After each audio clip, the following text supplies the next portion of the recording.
आदरणीय बंधुओं, माताओं व मेरी प्यारी बहनों, राधे राधे।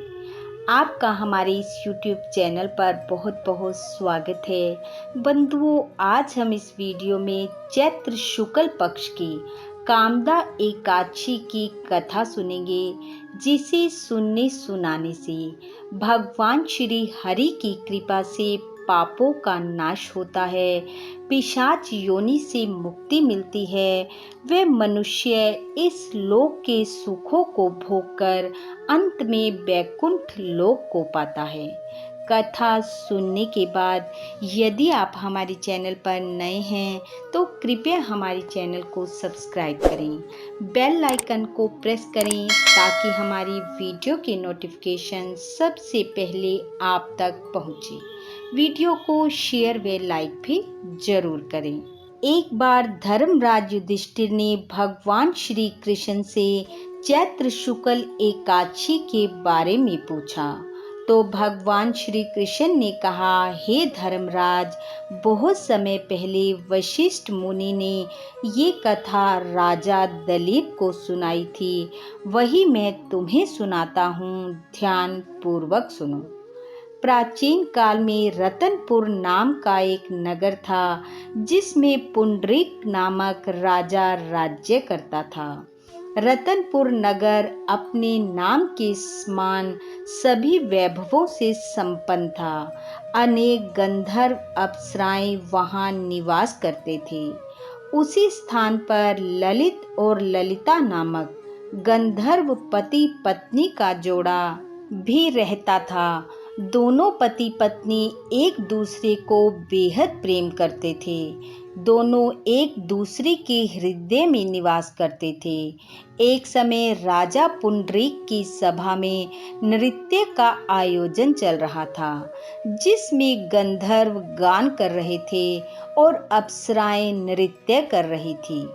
उसी समय ललित नामक गंधर्व भी गायन करने लगा और गायन करते करते वह अपनी पत्नी ललिता की याद में डूब गया और बेसुरा गाने लगा। उसके पद ठीक ताल पर विश्राम नहीं लेते थे।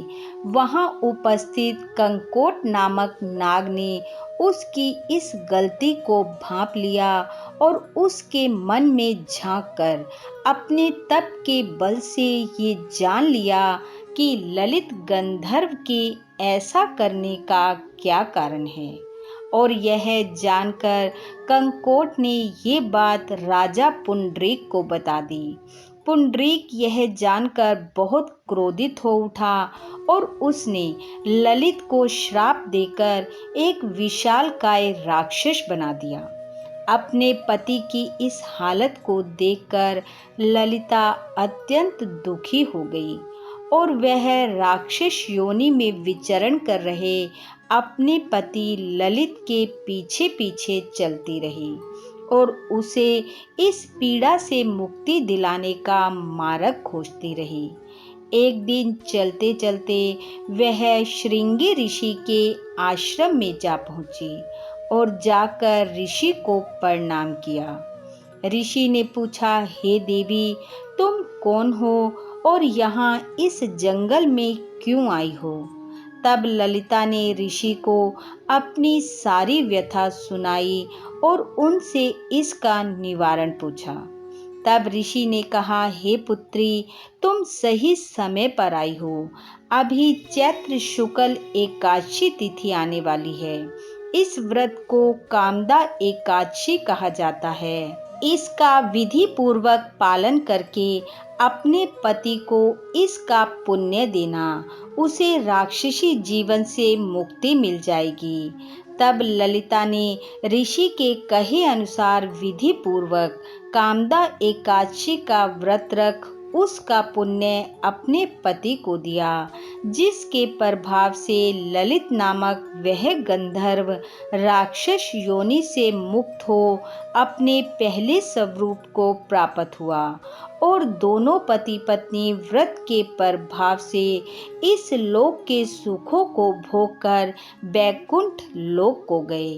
इस प्रकार कामदा एकादशी व्रत को रखने वाला कथा का श्रवण करने वाला सब पापों से छूटकर अंत में वैकुंठ लोक को पाता है। बोलो विष्णु भगवान की जय।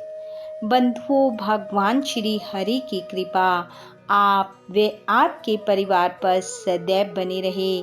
आपका घर आंगन खुशियों से महकता रहे। इन्हीं शुभकामनाओं के साथ आप सबका बहुत बहुत धन्यवाद। राधे राधे।